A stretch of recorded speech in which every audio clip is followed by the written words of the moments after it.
Hi, how you doing? This is the Gamertron and welcome back to the Gamertron Show. You know, it's amazing, simply amazing what video games can do, what they can accomplish. Because when you really look at them, they're just code, data, ones and zeros, pixels.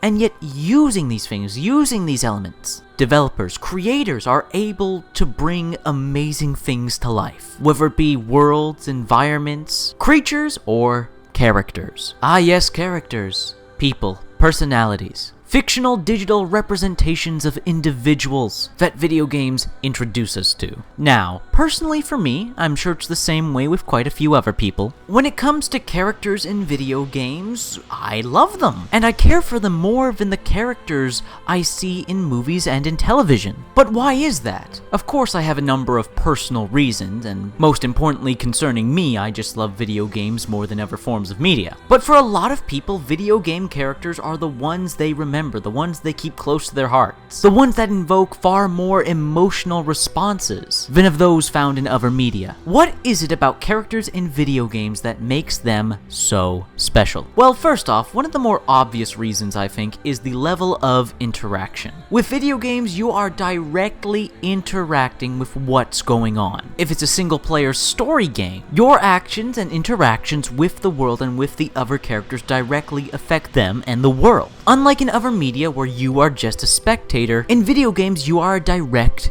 influence. And that influence, that personal connection to the events of the game, of the story, of the character development and interaction, that just naturally invests you more in what is going on. For example, when a game provides dialogue options and you get to decide what your playable avatar says to the other characters, the unique response that is then generated from the NPC characters provides more of a unique connection with them, where they're not just necessarily responding to other NPC characters and the environment around them, which that in itself is very immersive, really cool, and adds to the development of these NPC characters. But when these NPC characters are directly affected by your actions, by dialogue choices and whatnot, and they give you a unique response to your actions and dialogue choices, it makes them feel more alive than any other form of media. In novels, books, television, movies, there's a set script, a set path.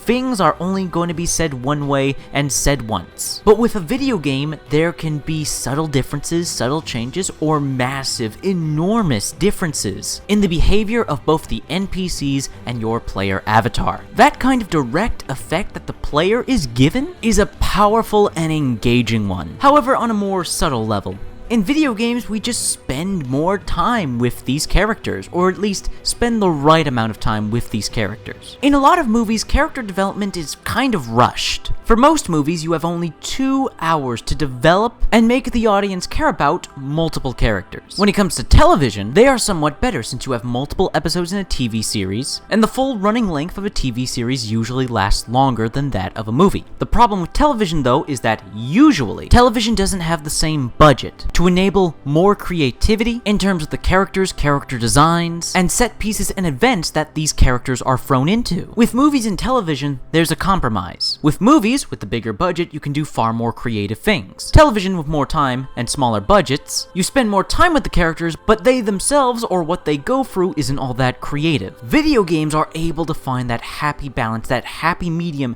between budget, creativity, and length. With video games, you can be far more creative with character design. You can be far more creative with set pieces, story moments, events. You can have the same length and time frame, or sometimes even more than that of a television show, yet have the budget, have the means through video games, through graphics engines and visuals, to flex your creativity and your imagination. So when you take the more direct nature of how you interact with these characters, and you make the characters more creative, more interesting, more out there, as well as the events that take place that they go through, for me personally, and I know for a lot of other people, that's just way more entertaining, way more interesting, way more engaging, way more memorable. Video games also do a lot of niche, unexpected things that movies, television, and books don't usually do to flesh out and develop their characters. With quite a few video games, we have biographies, backstories, stuff we can read up on, that give us that little extra detail, that little extra context, which gives us a greater understanding for how these characters behave and how they react. perfect. There are also little subtle details that you can implement to help develop these characters that you can't usually do in other forms of media, specifically animation or AI behaviors. For instance, in an action game, some characters will only use perhaps a certain type of weapon, or only have access to certain types of weapons. While in terms of video game logic, this can mostly be used in terms of gameplay mechanics and creating specific character classes for them to suit in. Sometimes what character classes these characters are, what roles they play in terms of the mechanics of the game and the meta of the game, is at times a clever reflection of their character. For instance, if a certain character takes a shotgun over a sniper rifle, that can tell you a great deal about their character and how they engage in combat. But going back to what I said earlier about animations, you can have these things called idle animations, where when you're just standing still, not doing anything, not really interacting with the game the way you're supposed to, characters will sometimes move and behave a certain way, say certain things that they wouldn't usually do, but only when you're being idle. Does it show you a kind of secret facet about their character that you wouldn't know before? It just adds to the depth, to the immersion, to the believability that these characters are believable, that they're alive, even though they're obviously not. And there are even some video games that don't have the high-resolution 3D textures, modern-day graphics that go for a more pixelated old art style, that have characters in those games with that art style, where even though they don't resemble realistic-looking characters in the slightest, how these characters are written or voice acted, your interactions, and perhaps your journey with these characters, despite the unbelievable, unimmersive art style or graphic design, you can still fall in love with, still believe, still feel like they're alive. Can you imagine a movie or a television show that had pixelated graphics, a pixelated art style, or have the minimalistic art style that a lot of video games possess, and still pull off the same thing? Now, I'm sure there are some movies, television, film, books that can pull off this sort of thing. Comic books as well, of course. But again, video games have that advantage of interaction, that direct involvement, coupled with that freedom and creativity, just adds these elements that these other mediums just can't obtain.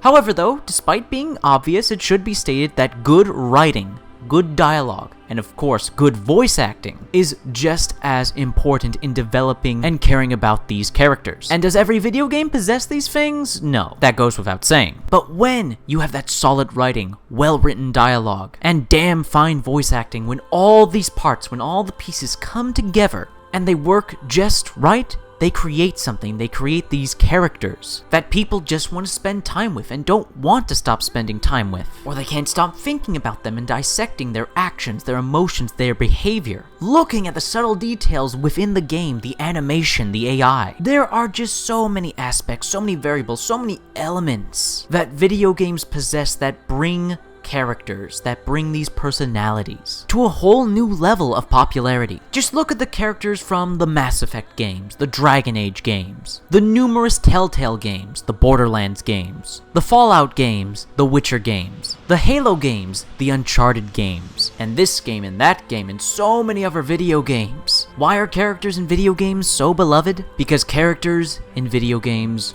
are one of a kind. Anyways, that's been a video. I hope you liked and enjoyed the video. If you did indeed like the video in any way, shape, or form, please hit the like button. Hitting the like button helps you, helps me, helps everybody involved with the video. If you hit the like button, please leave a comment. What are your thoughts, feelings, and opinions on the topic of this video? Let me know your thoughts, feelings, and opinions in the comment section below. I love reading comments. I get nearly enough comments. Please leave a comment. If you want to help out and support this video, then please share it on social media, Twitter, and Facebook. And if you want to help out and support me directly, then please consider pledging and becoming a patron on my Patreon. Anyways, guys, that's been a video, and I'll see you all later.